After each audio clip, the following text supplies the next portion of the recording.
Hello everyone, welcome you all to YouTube channel Mission Maths. आज इस video में हम बहुत ही सिंपल टॉपिक की बात करने वाले हैं। इस चैप्टर के दो बहुत इजी टॉपिक्स हैं, दैट इज क्वांटिफायर्स और डुअलिटी। ये दोनों टॉपिक समझने के लिए हम सिर्फ पेन एंड पेपर का यूज़ करेंगे। ज़्यादा कुछ है नहीं इस टॉपिक में, सिर्फ 3-4 एग्जाम्पल्स अगर पढ़ लिए इस टॉपिक के तो you can easily master over this. So now let's get started.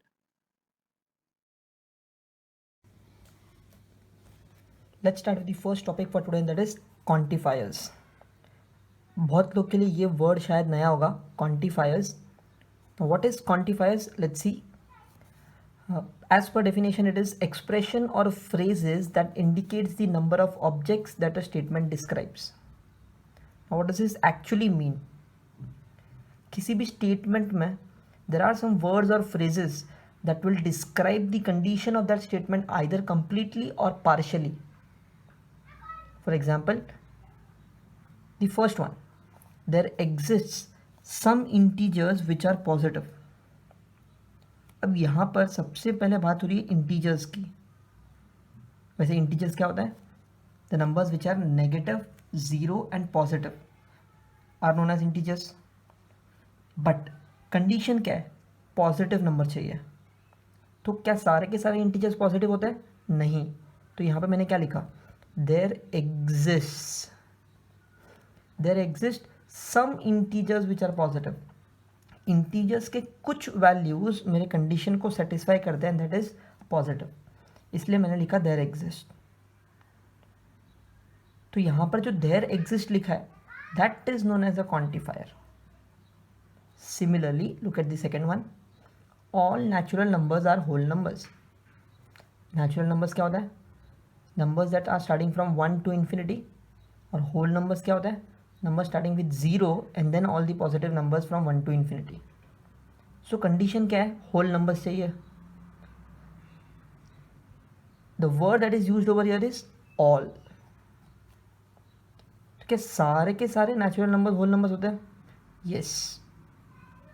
I cannot write there exist some natural numbers which are whole numbers. Even that is true, but not only some, all of them satisfies the condition. मतलब ये condition जो है वो completely satisfy हो रहा है and not partially, इसलिए हम लोग ऑल लिखेंगे। अब this all is known as a quantifier. So there exist मतलब कुछ वैल्यूज, सम वैल्यूज, ऑल मतलब every value, these are known as quantifiers.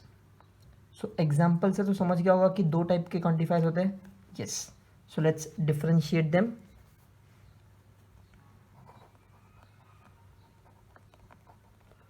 Quantifiers generally are of two types: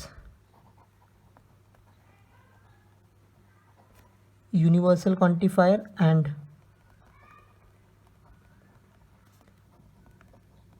existential quantifier. Now, what does this universal quantifier means? For any given statement, if all the values of the condition is satisfied, सारे के सारे values अगर satisfy हो रहे, then we call it as universal quantifier. या फिर किसी भी स्टेटमेंट में अगर ऐसा आता है, every value of that statement, every value of that condition is satisfied, then we call it as universal quantifier. Whereas for existential quantifier, it should be there exists some values of x or some values of that condition which will be satisfied, या फिर it can be some values of will be satisfied. अगर किसी भी statement में ऐसे words अगर आपको दिखते हैं, then we can differentiate them among universal quantifier and existential quantifier. Universal मतलब ऑल वैल्यूज, एग्जिस्टेंशियल मतलब there exist some values. Now these both quantifiers have some symbol. जैसे हमने कनेक्टर्स में सिंबल्स पढ़े थे, उसी तरीके से क्वांटिफायर्स के भी सिंबल्स होते हैं। Now what are that? Universal quantifier is written as all values of x, all values, उल्टा a, all, so उल्टा a। एग्जिस्टेंशियल क्वांटिफायर का सिंबल क्या होगा? उल्टा e। This is the symbol for universal quantifier, this is the symbol for existential quantifier. Now let's look at the example in symbolic way कि symbols को use करके example कैसे बन सकता है, क्योंकि हमने जो यहाँ पे एग्जाम्पल देखा था वो वर्ड्स को यूज़ करके था, स्टेटमेंट को यूज़ करके था. Okay, look, all values of x which belongs to natural numbers where x square is greater than 0. मेरा कंडीशन क्या है? x square should be greater than 0. मैंने किसको यूज़ किया? नेचुरल नंबर्स को यूज़ किया. सो क्या नेचुरल नंबर्स के सारे वैल्यूज़ को स्क्वेयरिंग करके 0 से बड़ा मिलेगा? येस. सो मैं यहाँ पे लिखूँगा ऑल वैल्यूज़ ऑफ x. अगर मैंने यहाँ पे गलती से लिख लिया होता there exist the value of x, then it will be false, because some values नहीं है, सारे के सारे वैल्यूज़ कंडीशन को सेटिस्फाई कर रहा है. So I write all values of x. पढ़ते कैसे? All values of x belongs to natural number where x square is greater than 0. Similarly इसका एग्जाम्पल क्या होगा? There exist some values of x which belongs to natural number such that x square is less than 10. अब ये condition को explain करते हैं. पढ़ते कैसे? There exist some values of x which belongs to natural number. Natural numbers में से कुछ वैल्यूज़ लेना है which will satisfy this condition. अब कौन कौन से वैल्यूज़ इस कंडीशन को सेटिस्फाई करेंगे? Let's suppose natural number start with 1. 1 का square less than 10. Yes. Similarly next is 2. 2 का स्क्वायर लेस देन 10. येस. 2 का स्क्वायर 4 होता है which is less than 10. Next is 3. 3 का square 9. 9 less than 10. Yes, even this is satisfied. लेकिन अब अगर मैं नेचुरल नंबर्स को 4 लेता हूँ या 4 से ज़्यादा लेता हूँ, 4 का square will be 16 and 16 less than 10 will be false.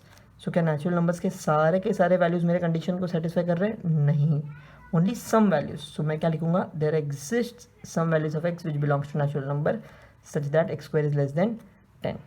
So these both are the examples for universal quantifier and existential quantifier in symbolic form. I hope this is clear. Let's look at some more examples wherein I'll be using universal and existential both the quantifiers. Now here I have taken a very simple example on quantifiers. बहुत simple सा question है. I have assumed a set A which has the elements 0, 1, 2, 3, 4, 5. एक set है जिसमें elements है 0, 1, 2, 3, 4, 5. और based on this set I will be solving my question.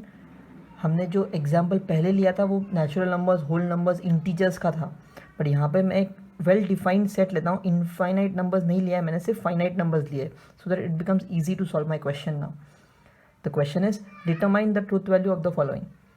मतलब मैं नीचे कुछ क्वान्टिफाइड स्टेटमेंट्स लिखने वाला हूँ, ऐसे स्टेटमेंट जिसमें क्वान्टिफायर्स होंगे, और आपने को ये बताना है कि वो जो स्टेटमेंट है वो ट्रू है या फॉल्स है, उसका ट्रूथ वैल्यू डिसाइड करना है based on this set. So the first one,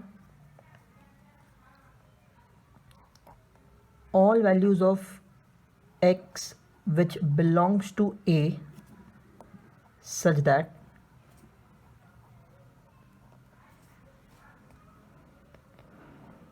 x plus 5 is greater than 2. Question is very simple. All values of x which belongs to A such that x plus 5 is greater than 2.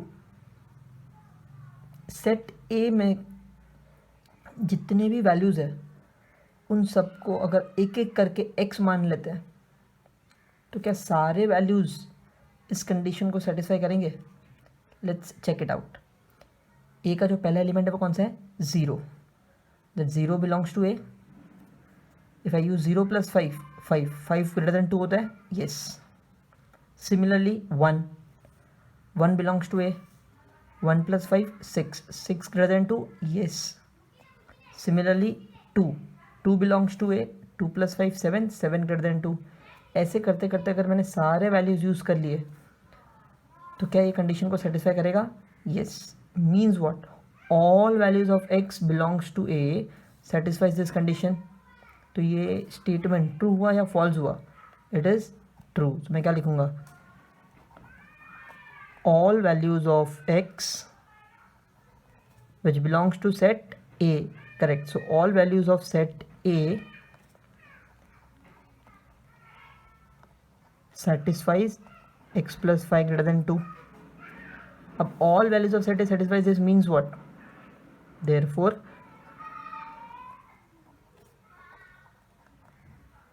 truth value of given statement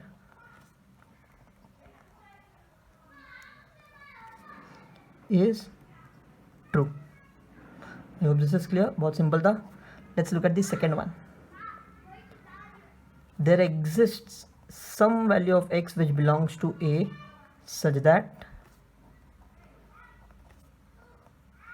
x cube is greater than equal to 0.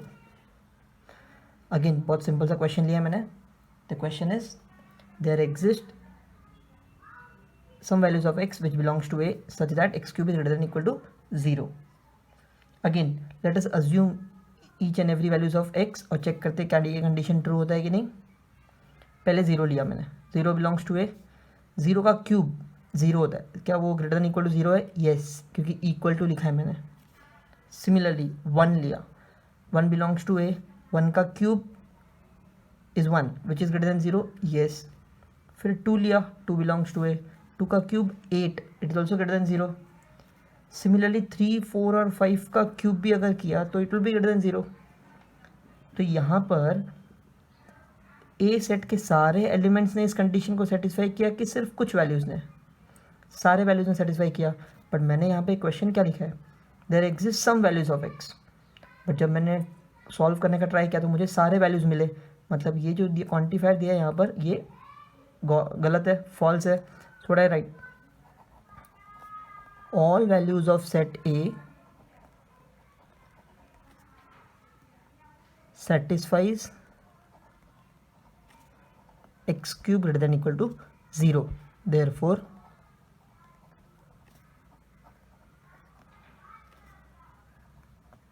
truth value of given statement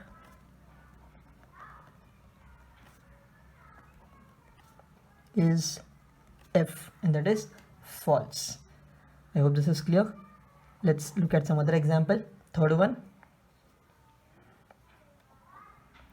There exists some values of x which belongs to a such that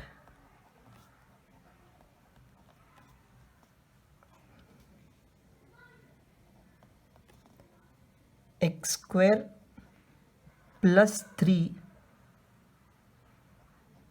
is greater than 5. बहुत simple है. I have taken an example wherein there exists some values of x which belongs to a such that x square plus 3 is greater than 5. मतलब this question says set ए में कुछ values ऐसे हैं जो इस condition को satisfy करेंगे. Check करते हैं कि कुछ वैल्यूज है कि सारे वैल्यूज है. सबसे पहले 0 को ले लेते हैं. 0 का स्क्वायर 0. 0 प्लस 3 3. 3 ग्रेटर देन 5 होता है क्या? नहीं. मतलब 0 तो सेटिस्फाई नहीं कर रहा. सो ऑल वैल्यूज़ तो आएगा ही नहीं. यहाँ पर ऑल तो नहीं आएगा. एक बात तो पक्की है. अब ये चेक करते हैं कि कौन सा वैल्यू इसको सेटिस्फाई करेगा. 1 चेक करते हैं. 1 का स्क्वायर 1. 1 प्लस 3 4. क्या 4 ग्रेटर देन 5 होता है? नहीं. तो 1 भी सेटिस्फाई नहीं कर रहा है.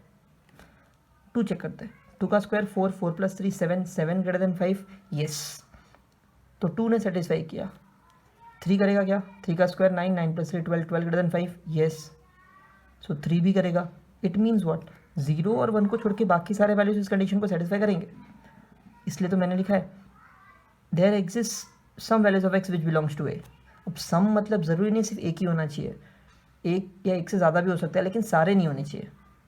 So is the statement true? Yes. तो मैं यहाँ पे क्या लिखूँगा? Values of x like 2 3 4 I satisfies the condition, right. तो मैं लिखूँगा in set A 2 3 4 and 5 satisfies x square plus 3 greater than 5. Therefore truth value of given statement is true. I hope this is clear. बहुत simple था. आपको question में सिर्फ ये check करना है कि सारे वैल्यू सेटिस्फाई हो रहे हैं कि कुछ वैल्यू सेटिस्फाई हो रहे हैं. अगर सारे वैल्यू सेटिस्फाई हो रहे हैं तो क्वेश्चन में ऑल होना चाहिए. अगर कुछ वैल्यू सेटिस्फाई हो रहे हैं तो क्वेश्चन में एग्जिस्ट होना चाहिए. Existential quantifier and universal quantifier. I'll take these 3 examples to explain this. I hope universal quantifier and existential quantifier दोनों टाइप क्लियर है. The next simplest topic that we are going to study is dual of a compound statement. Now what do you mean by dual of a statement? It's simple, interchange of or and with each other. Also replace T and C with each other. अब यहाँ पे T और C means what? T means tautology that we had studied in the last video, and C means contradiction. Tautology true होता था and contradiction false होता था. So that tautology and contradiction, if replaced with each other along with or and का symbol, if we replace that as well with each other, then the new statement pattern that we get is known as dual of a statement. To understand it further, let's take a simple example.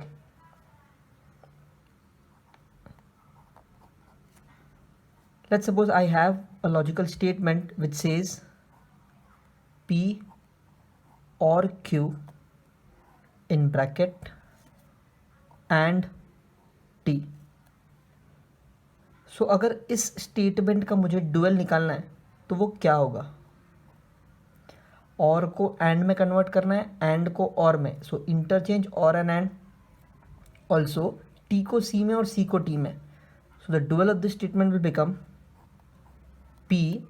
यहाँ पे और है तो मैं लिखूँगा and Q as it is. यहाँ पे and है तो मैं लिखूँगा टी. यहाँ पे टोटोलॉजी है तो मैं लिखूँगा contradiction. This answer that I get over here is known as dual of this statement pattern. बहुत सिंपल है, सिर्फ क्या करना है, और को एंड में, एंड को और में रिप्लेस करना है, एंड टी को सी में, सी को टी में रिप्लेस करना है. That's it. So what is the summary of duality? It's just replace what? Or अगर आया then replace it with and अगर आया then replace it with or. Tautology आया then write it as contradiction आया then replace it with tautology. It's that simple. Now let's look at some examples on duality. Exam में question किस तरीके से आता है? बहुत सिंपल सा क्वेश्चन आता है. Right the dual of following statements.